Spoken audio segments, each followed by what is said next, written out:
Hello, my name is Leo and welcome to a reading of The Elder Scrolls. Today, The Fall of the Usurper by Paddocks Ithria. Yeah. Alright, I thought I'd start here, that way you can actually see, that way we can actually read the title before we jump in. Also, I totally forgot to mention, I got the sick boss-ass helmet. Actually, yeah, before we do the reading, I realized to point this out, because I found my good old white helmet with the blue tassel on top, and it's a +5, and I'm like, yeah, that's even better than a +4, that's so awesome. And then I got this, which is +6! So good! Okay, I'm done. Oh, shit, which one was the... Oh, no. There it is, okay. Oh, let's get the shit out of me. Alright. The Fall of the Usurper. Get my mouse ready. Wait, how many pages is this? Okay, it's not that one. Moving on. Alright. The people of Oh god. There's so many names that are really hard to pronounce. Just do your best, okay? Alright. The people of Dywin celebrate Othroktide every 5th of Sun's Dawn, which again is a date we also missed. Oh. The date when, according to legend, a man emerged from the wilderness of High Rock and defeated the undead castle of Whitmore to become the first Baron of Dwynen. Dwynen. I think that's actually how you say it. Because it's W-Y. Dwynen. Yeah, that makes sense. Few people believe the legend anymore, but there most certainly was a Baron Othrok of Dwynen. Thank you, Dwynen, who was destined to become one of true heroes of High Rock, if not all Tamriel. There were some grammatical mistakes in these books. The legend, as most any Dwynen child will tell you, is that years and years ago, archivists have agreed to the year 253, the people of Dwynen were ruled by a lich and its armies of zombies, ghosts, vampires, and skeletons. Othrok was blessed by the gods and given an army of men and animals to destroy the dead. He brought peace and prosperity to the land, growing more powerful as the land improved. Years later, he led the tiny barony against the Cameronian Usurper and saved all of Tamriel. How much credit the Baron ought to receive for the defeat of the Cameronian Usurper has been debated, but it is an uncontestable fact that in the year 3rd Era 267, the Cameronian Usurper's relentless move north through High Rock was halted around the area of contemporary Dwynen. Wait, that's actually a place we've been to? Yeah, I think we passed that. We'll check it later. Dwynen is actually larger than it was in the first Baron's day. It did not, in fact, have a seaport, but the Battle of Firewaves was a coastal battle. The fact that the battle probably did not occur in Dwynen does not in itself belittle the Baron's participation in it. The Cameronian Usurper had conquered Hammerfell and Valenwood by means of a large army, which by legend consisted entirely of undead and Daedra, but was mostly composed of Redguards and Wood Elves, scourged the earth. In all probability, the Usurper summoned the Daedra and undead in Urethra? Another thing that sounds like urethra. And slowly replaced the original summoned creatures with the armies. I have read this book, yeah. The armies of his conquered territories. Most armies of Valenwood have been historically mercenary.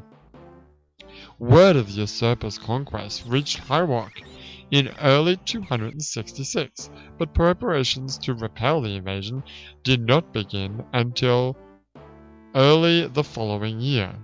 Historians attribute two factors to High Rock's hesitancy. The primary powers of the Bay were ruled by particularly inept monarchs.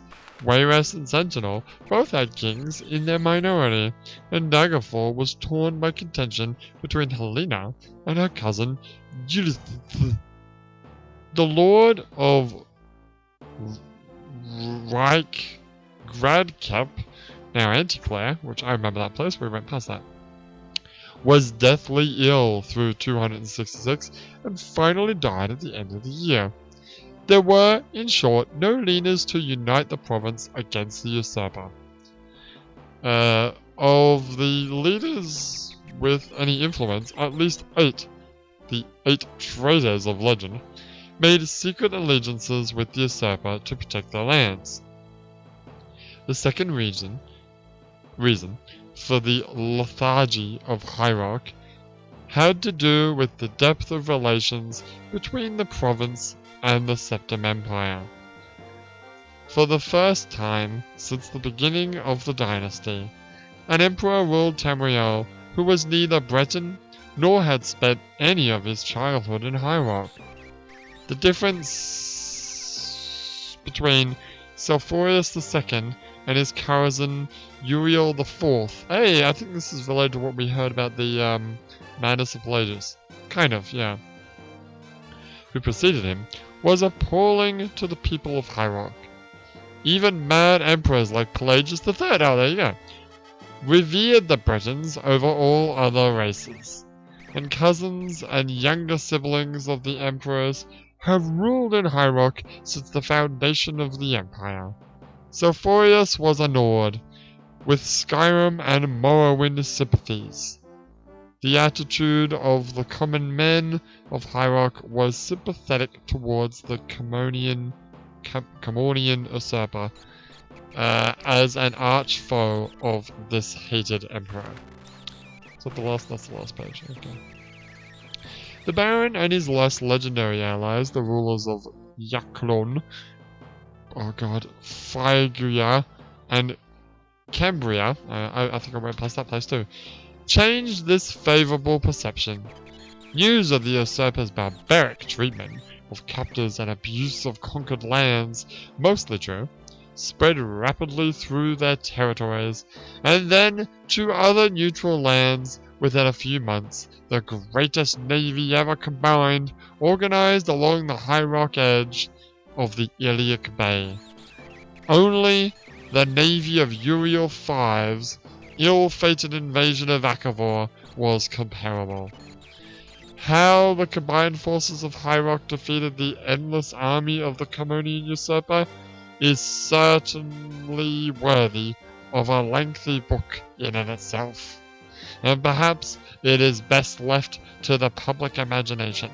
Certainly, the weather worked against the Usurper, which is reason in itself to attribute divine intervention. Baron Othulf's divine purpose is the central theme to Othulfgard, after all, and as the past Baroque wrote, the poet, and it's not Baroque, it's Balulok, whatever his name is. To find the facts, the wisest always look first to the fiction. Words live away. That has been, oh god, I just bumped the cable, sorry about that. That has been The Fall of the Usurper by, I forgot his name already, and I'm not going to look it up because I have to scroll through everything and find it again. Anyway, what did we find today? Yeah, let's talk about what we found today. So, I came across this little place here this morning, Hawkfield Palace. Even though it is Hawkfield Palace, it's not really a palace, it's just a small town with an inn and nothing else. Right. I've been busy, by the way. Been very, very busy. I'll talk about that in a moment. Came across the Holy Light of Kenrith, which is just a temple town. And then, finally, here,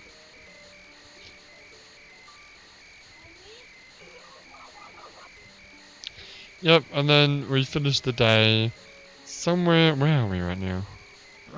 We're in the Wasp Raven Mountains. We're getting there. To Sturgant. Now, I did say that I've been busy. That is because I have actually arrived at Sturgant, whatever the name of the place is. When do we actually arrive? Because this is tomorrow. Where nothing happened. Yes. And then we've got... I think, is this Tuesday? 12... Monday would be... Monday would... No, wait. Monday's 13. 14. This is actually Wednesday. Wednesday is when we actually arrive in the place. And this is it here. I actually watched a video today. Some people are trying to like put this game into Unity. And I watched a video of a guy walking from like one side of Tamriel to... Well, he kind of he didn't fast travel, but he like did like super fast running. So it wasn't really the same as mine, but yeah. So we will arrive here on, what is that? Is that Wednesday? That's Wednesday. The name of the day is actually matching up now. So Midas is actually Wednesday.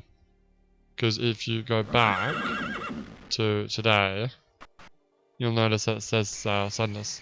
Oh, okay, cool. So we'll actually arrive there on Wednesday. So that means tomorrow and Tuesday, we'll be reading some more books. I can even tell you what books I'll be reading. We'll be reading The Fairy and Garawagj. Yeah, that one. Alright, but for now, my name is Leo and I'll see you next time.